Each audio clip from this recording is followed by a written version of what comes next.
রাধে রাধে। গোপাল সোনা লীলা কথা চ্যানেলে আপনাদের সুস্বাগতম। আমি আপনাদের সখী বৃন্দা দেবী দাসী। সকল বৈষ্ণব ভক্তবৃন্দের চরণে আমার কোটি কোটি প্রণাম। আজকে আপনাদের সকলের জন্য নিয়ে চলে এসেছি জন্মাষ্টমী স্পেশাল ভিডিও। কারণ জন্মাষ্টমী তো চলেই এলো, আর আমাদের গোপাল সোনাদের জন্মদিন বলে কথা, তাই না? এই দিনটা আমাদের সকলের জন্য বড়ই স্পেশাল। আর এই জন্মাষ্টমী আমাদের অবশ্যই পালন করা উচিত, কারণ ভবিষ্য পুরাণে বলা হয়েছে যে আমরা যদি জন্মাষ্টমী পালন করি তাহলে 20 কোটি একাদশীর ফল আমরা প্রাপ্ত করতে পারি। আমরা যদি একটি জন্মাষ্টমীর মহোৎসব পালন করি বা উপবাস করি তাহলে আমরা আমাদের 21 প্রজন্মকে উদ্ধার করতে পারি। তাই শুধু নিজের জন্য নয়, সবার কথা ভেবেও আমাদের জন্মাষ্টমীর মহোৎসব পালন করা উচিত, তাই না? তো জন্মাষ্টমীকে নিয়ে অনেক ভাই বোনদের মনে অনেক রকম প্রশ্ন। তো চলুন সেই সমস্ত প্রশ্নগুলোকে আমি এক করে নিয়েছি আর একটা একটা করে আপনাদের সকলকে সেই প্রশ্নের উত্তর দিয়ে দিই। তো সর্বপ্রথম প্রশ্ন হচ্ছে 2024 সালে জন্মাষ্টমী কবে পালন হচ্ছে? তো সেই জন্য আমি নিয়ে চলে এসেছি বৈষ্ণব পঞ্জিকা। তো বৈষ্ণব পঞ্জিকাতে বলা হয়েছে 9 ভাদ্র 26 আগস্ট সোমবার কৃষ্ণ জন্মাষ্টমী। শ্রীকৃষ্ণের জন্মাষ্টমীর মহোৎসব, মধ্যরাত্রি পর্যন্ত উপবাস। যেহেতু ভগবান শ্রীকৃষ্ণের জন্ম মধ্যরাত্রিতে হয়েছিল, তাই আমরা মধ্যরাত্রি অবধি উপবাস থাকব। এবার পরে প্রশ্ন করা হয়েছিল যে এই জন্মাষ্টমীটাকে আমরা কিভাবে পালন করতে পারি, তাই না? খুব সহজ পদ্ধতিতে বাড়িতে কিভাবে পালন করতে পারি। দেখুন, প্রথমে আমি মন্দিরের কথা বলে দিই। আমরা যেহেতু মায়াপুর মন্দিরে থাকি, তাই আমাদের বেশিরভাগ সময়টা মন্দিরেই কাটে। আমরা মঙ্গল আরতিতে গিয়ে ভগবানকে দর্শন করি, সেখানে নাম জপ করি, দর্শন আরতি দর্শন করি। তারপরে মন্দিরে যদি কিছু সেবা থাকে তো তাই দিয়ে আমরা নিজের দিনটা শুরু করি এবং নাম জপের মাধ্যমে উপবাস করে আমরা সারা দিনটা সুন্দরভাবে আনন্দের সঙ্গে কাটাই। আমি অবশ্যই আপনাদের সকলকে অনুরোধ করব যে যদি আপনারা পারেন তাহলে অবশ্যই মায়াপুর মন্দিরে আসুন জন্মাষ্টমী মহোৎসব দর্শন করতে, কারণ মন্দিরে থাকলে আমরা বেশি বেশি করে ভগবানকে স্মরণ করতে পারি আর এই দিনটা আমরা খুব আনন্দের সঙ্গেও কাটাতে পারি, তাই না? আর যারা মায়াপুরে আসতে পারছেন না, তাহলে আপনাদের আশেপাশে যদি রাধাকৃষ্ণের মন্দির থাকে সেখানে গিয়েও আপনারা মন্দিরে সেবা করতে পারেন। তাতেও কিন্তু আপনার জন্মাষ্টমীতে ভগবান সব থেকে বেশি প্রসন্ন হন। এবার বলি বাড়িতে আমরা কিভাবে সুন্দরভাবে জন্মাষ্টমীটাকে পালন করতে পারি। তো যেহেতু আমাদের সকলের বাড়িতেই গোপাল সোনা আছেন, তাই গোপাল সোনাকে নিয়ে তো আমাদের সব থেকে বেশি আনন্দ, তাই না? কারণ তার জন্মদিন। যেহেতু জন্মাষ্টমীর দিনটা আমাদের সকলের জন্য বড়ই স্পেশাল, তাই অনেক ভক্তরা এমন আছেন যারা মঙ্গল আরতিতে বা ভোর 4টের দিকে 4:30 দিকে উঠতে পারেন না। তো তারা অবশ্যই সেদিন চেষ্টা করুন যে সূর্য উদয়ের অন্তত 1.5 ঘন্টা পূর্বে জাগরণ করার। তারপরে ঘুম থেকে উঠেই নিজে স্নান শৃঙ্গার সম্পূর্ণ করে নিজের গোপাল সোনাকে ঘুম থেকে জাগান।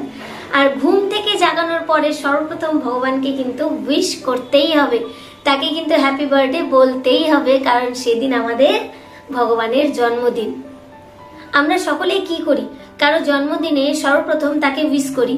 তো ঠিক সেই রকমই আমাদের ভগবানের যখন জন্মদিন তখন ভগবানকে তো অবশ্যই উইশ করতে হবে। তো আমরা আমাদের গোপাল সোনাকে অবশ্যই উইশ করব। উইশ করার পরে আমরা যেটা করি যে ভগবানকে ঘুম থেকে উঠায়, তার মুখটা একটু মুছিয়ে দিয়ে তাকে দুধের ভোগ লাগাই। আমি এটা নিয়মিত করি যে ভগবানকে ঘুম থেকে উঠিয়ে তাকে দুধের ভোগ অবশ্যই লাগাই। গিরি সোনাকে তো অবশ্যই লাগাই। তো আপনারা এটা করতে পারেন, কারণ আমি ইন্দ্রেশজি মহারাজের একটা ক্লাসে শুনেছিলাম যে আমাদের গোপাল সোনা নাকি মা যশোদার এতই আদরের ছিলেন যে গোপাল সোনার মুখে যতক্ষণ না দুধ যেত ততক্ষণ নাকি তার ঘুম ভাঙতো না। তো মা যশোদা দুধের গ্লাস রেডি করে গোপাল সোনার জন্য নিয়ে যেতেন এবং নিজের লালাকে দুধ খাইয়ে জাগাতেন, বলতেন লালা এবার উঠে পড়ো, সকাল হয়ে গেছে। আর দুধের এক চুমুক দিতেই কিন্তু আমাদের গোপাল সোনার ঘুম ভেঙে যেত। তাই আমাদেরকে বলা হয় যে যারা গোপাল সোনার সেবা করেন তারা অবশ্যই সকালে গোপাল সোনাকে ঘুম থেকে জাগানোর পরে অবশ্যই তাকে দুধের ভোগ লাগানো উচিত। তো আমি তো এটা সবসময় করি, তো আপনারা যদি পারেন তো অবশ্যই করবেন। আর যারা পারেন না বা করেন না তাদের নিয়মেই আপনারা জন্মাষ্টমীটা পালন করবেন। আমরা সর্বপ্রথম গোপাল সোনাকে ঘুম থেকে উঠিয়ে তাকে উইশ করব। উইশ করার পরে তার মুখটা একটুখানি মুছে দিয়ে ফ্রেশ করে নিয়ে তার যে নাইট ড্রেসটা থাকে সেটা আমরা চেঞ্জ করে দেব। চেঞ্জ করে অবশ্যই তাকে দুধের ভোগ নিবেদন করব। দুধের ভোগ নিবেদন করার পর যেহেতু সেদিন জন্মাষ্টমী, তাই অবশ্যই আমরা ভগবানকে পঞ্চামৃত স্নান করাবো। পঞ্চামৃত স্নানে থাকবে দুগ্ধ, দহি, ঘি, মধু, শর্করা। দুধ, দই, ঘি, মধু আর শর্করা।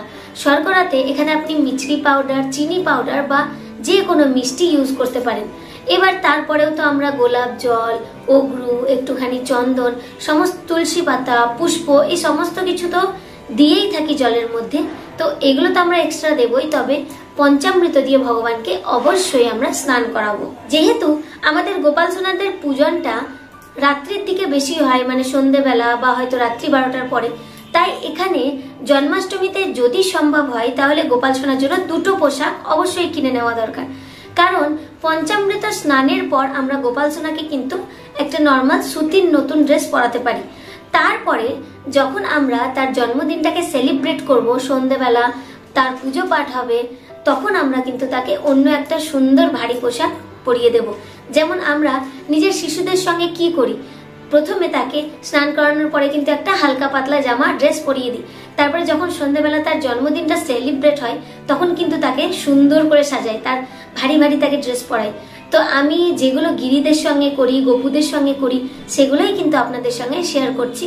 তো আপনারা যদি পারেন, যদি সম্ভব হয়, দুটো ড্রেস কিনে নেবেন, একটা হালকা ড্রেস, একটা ভারী ড্রেস। আপনারা পঞ্চামৃত স্নানের পর গোপাল সোনাকে হালকা ড্রেসটা পরিয়ে দেবেন, আর সন্ধ্যেবেলা যখন পূজা হবে তখন আপনারা গোপাল সোনাকে সুন্দর করে শৃঙ্গার করে তার সুন্দর একটা পোশাক তাকে ধারণ করিয়ে দেবেন। তারপরের প্রশ্ন আসে যে জন্মাষ্টমীর দিন আমরা আমাদের গোপাল সোনাকে কি কি ভোগ নিবেদন করব। তো আপনাদের সকলের কাছে আমার করজোড়ে নিবেদন যে আপনারা বাজারের কোনো খাবার গোপাল সোনাকে নিবেদন করবেন না সেদিন। আপনি যেটুকু রান্না করতে পারেন, যা পারেন, সেটাই আপনি গোপাল সোনাকে নিবেদন করুন। আর অনেকেই আছে যারা বাজার থেকে অনেক মিষ্টি কিনে নিয়ে আসে এবং সেই মিষ্টিগুলো ভোগ নিবেদন করে দেয়। তো হয়তো অনেকেই করে, কিন্তু আমার মতে আমি একটাই কথা আপনাদের সকলের কাছে নিবেদন করতে চাই যে আপনারা যদি নিজেরা পারেন তাহলে অবশ্যই গোপাল সোনার জন্য একটু মিষ্টি বানিয়ে দিতেই পারেন। আর এই মিষ্টি বানানোর প্রসেস আপনি ইউটিউবে অনেক পেয়ে যাবেন, একটু সার্চ করে দেখবেন তাহলে পেয়ে যাবেন। বাড়িতে খুব সহজেই মিষ্টি বানানো যায়। ভগবান আমাদের ভাবটাকে চান, তাই না? তো আমরা ভাব দিয়ে, আমরা প্রেম দিয়ে ভগবানকে যেটুকু সেবা করব সেটুকুতেই ভগবান প্রসন্ন হয়ে যান, নাকি আমরা বাজারের কোনো খাবার কিনে এনে ভগবানকে দিয়ে দেব। আবার অনেকে ভক্তরা এমন আছেন যারা রান্না করতে জানেন না, তারা কি করবেন? তো তারা কিন্তু বাজার থেকে সুন্দর সুন্দর ফল কিনে এনে ভগবানকে সুন্দরভাবে ভোগ নিবেদন করতে পারেন।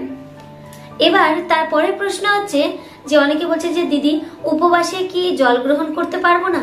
তো দেখুন, জন্মাষ্টমীর উপবাসও 3 রকম ভাবেই করা যায়, সজল, নির্জল আর সফল।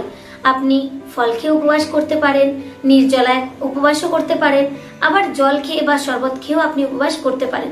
এটা সম্পূর্ণ আপনার শরীরের উপর ডিপেন্ড করছে যে আপনি কতটা উপবাস করতে পারবেন, তাই না?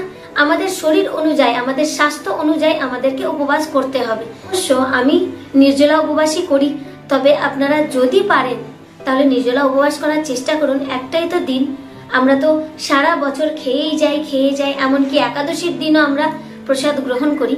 তো জন্মাষ্টমীর দিনটা যদি আমরা পারি তাহলে আমরা নির্জলা উপবাস করার চেষ্টা করব, আর যদি না পারি তাহলে আমরা শরবত গ্রহণ করতে পারি। আর যাদের স্বাস্থ্য নিয়ে সমস্যা আছে তারা অবশ্যই ফলও গ্রহণ করতে পারেন। পরের প্রশ্ন করা হয়েছে যে আমরা জন্মাষ্টমীর দিন কি অন্ন, লুচি এই সমস্ত খেতে পারি? তো দেখুন, জন্মাষ্টমীর দিন আমরা অন্ন, লুচি এই সমস্ত কিছুই পঞ্চশস্য গ্রহণ করব না। যেভাবে আমরা একাদশী পালন করি ঠিক সেইভাবেই আমরা প্রসাদ গ্রহণ করব। তারপরের প্রশ্ন যে আমরা কি গোপাল সোনার কেক কেটে সেলিব্রেশন করতে পারি? তো দেখুন, আমি যখন আমার গ্রামের বাড়িতে ছিলাম তখন কিন্তু আমাদের গ্রামের যত গোপাল সোনারা ছিলেন তাদের সকলকে নিয়ে আমরা জন্মাষ্টমীর যে বার্থডে সেলিব্রেশন সেটা করতাম। আপনারা হয়তো অনেকেই আমার ভিডিওতে দেখেছেন যে গিরি সোনা কেক কাটে, গোপু সোনারা কেক কাটে। আমাদের গ্রামের যত গোপাল সোনা আছে সকলকে নিমন্ত্রণ করে আমরা কেক কেটে সেলিব্রেশন করতাম। তো আপনারাও কেক কেটে সেলিব্রেশন করতে পারেন, কিন্তু পঞ্চশস্য যেহেতু আমরা খেতে পারবো না তাই সেদিন হয়তো কেকটা আমরা গ্রহণ করতে পারবো না। তবে যারা ছোট ছোট বাচ্চারা থাকে, যারা জন্মাষ্টমী পালন করছে না, বা উপবাস করেনি তারা হয়তো সেই কেকটা গ্রহণ করতে পারে। তো আপনারা নিজেদের বাচ্চার মতো করেও গোপাল সোনার হ্যাপি বার্থডে কেক কেটে জন্মাষ্টমী পালন করতে পারেন। তবে হ্যাঁ, অবশ্যই মনে রাখতে হবে কেক যেন ভেজ হয়। কেক কোনো মতেই নন ভেজ হলে চলবে না, কারণ বাজার থেকে হয়তো আপনি কেক এনে সেই কেক কেটে জন্মদিন পালন করে নিলেন গোপাল সোনার, সেটা একদমই হয় না। সেই জন্য আপনারা চেষ্টা করুন যে নিজেরাই যেন কেকটা বাড়িতে বানাতে পারেন। আর যদি না পারেন, খেয়াল রাখবেন যে কেকটা যেন ভেজ হয়, কোনো মতেই কেক নন ভেজ হলে চলবে না।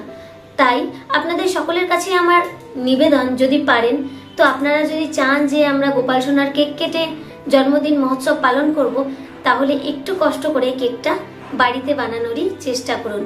অনেকে এটা প্রশ্ন করেছে যে দিদি, আমরা তো প্রত্যেক বছর নালছেদ প্রক্রিয়ায় আমাদের গোপাল সোনার জন্ম করাই, তাহলে কি এটা আমরা করব?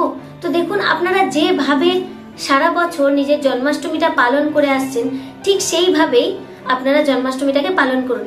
এবার অনেকের মনে এটা প্রশ্ন থাকতে পারে যে নালছেদ প্রক্রিয়া আবার কি? তো নালছেদ প্রক্রিয়া হচ্ছে একটা ডাঁঠাযুক্ত শসা আমরা সেদিন নিয়ে নিই এবং শসাটাকে কেটে নিয়ে তার মধ্যে যত শ্বাস থাকে সেই সমস্ত শ্বাসকে আমরা বার করে নিই।